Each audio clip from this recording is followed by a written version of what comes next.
بسم اللہ الرحمن الرحیم۔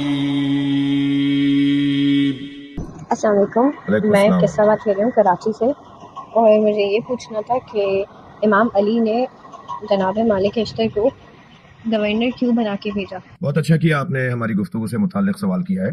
ہم نے آج شروع کیا ہے حضرت مالک اشتر کے عہد نامے کی شرح کو بیان کرنا، اور آغاز میں ہم نے یہ کہا کہ امیر المومنین علی بن ابی طالب نے حضرت مالک اشتر کو مصر کا گورنر اس وقت بنایا کہ جب امر و امیر جب مصر کے امیر کا امر جو ہے وہ متاثر ہوا تھا، اور مصر کے امیر کا امر اور مصر کے امیر سے مراد حضرت محمد ابن ابی بکر ہے۔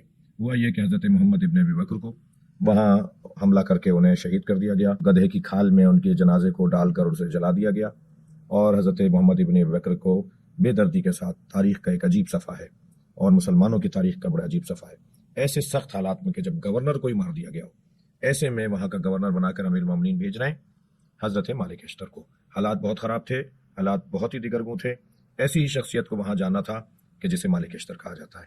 تفصیل اس کی بہت ہے، لیکن حالات کی خرابی کی وجہ سے گورنر کی شہادت کے بعد ایک دوسرے گورنر کو وہاں بھیجا گیا، اور جنہیں خط لکھ کر دیا کہ آپ کو حکومت کیسے چلانی ہے۔ اگر آپ ہمارے لیٹسٹ ویڈیوز کے بارے میں جاننا چاہتے ہیں تو ہمارے چینل کو سبسکرائب کریں اور بیل آئیکن کو پریس کریں۔ شکریہ۔